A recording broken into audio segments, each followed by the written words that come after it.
February 14, 2018, or Valentine's Day. We were in English 1 honors and I was sitting beside my good friend, Alyssa Aladev. There we were, sitting, writing essays and exchanging remarks about how bored we were in class.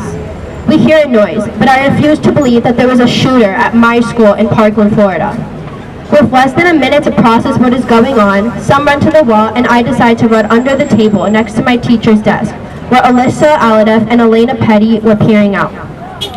Sitting there, I am thinking, how did my nightmares get so vivid?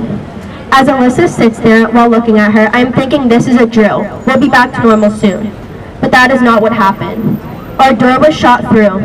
I notice glass in front of me. Nicholas Cruz is currently shooting my classmates. Sitting 5 inches from Alyssa, I start to pray. I look at her, and before I know it, she falls back and screams before going silent. 1 minute passes, and Nicholas Cruz comes back to my class. He shoots more of my friends, murdering 3 and injuring 5. The sound of him shooting was one of those sounds that keeps repeating itself, one bullet after another. A semi-automatic rifle.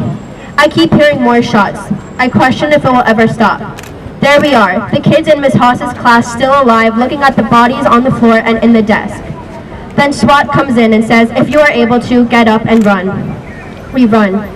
And I see all of the bodies in disbelief that this had happened in my safe Parkland community. I am still in disbelief. But I will not allow anyone else to see the things I saw. To have to prepare for your final seconds of life like I did. To have to watch classmates, friends, teachers, and coaches die without the ability to help them. I'd like to quote something I found on Twitter. Mental illness may be the why, but guns are the how. How Nicholas Cruz, a 19-year-old Parkland resident, was able to kill 17 people using a legally bought AR-15.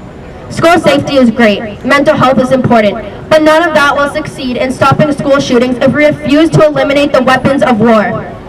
The AR-15 has been used in Sandy Hook, Pulse nightclub, a Las Vegas concert, and now, Stoneman Douglas High School. Can't our government see the patterns? Without an assault rifle, Nicholas Cruz wouldn't have been able to shoot our door and knock over all the glass to get to my classmates. Without an assault rifle, Nicholas Cruz wouldn't have been able to fire 180 bullets in my school. Without high-capacity magazines, Nicholas Cruz wouldn't have been able to murder 17 people. I stand here today with pride and determination so no one else has to go through what my classmates and I went through on February 14th. Our nation will keep fighting, marching, and advocating for what every human being deserves. To live in a safe environment where we don't have to worry if today will be our last. I thank each and every one of you for being here today and marching for our lives. As Congressman Ted Deutsch said, it is not too soon, it is too late. I would like to read a piece of my poem I had written following the shooting. I miss my friends more every day.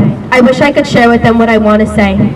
The people I laughed with every time are no longer here because of a preventable crime. I used to write poems for a grade in that class.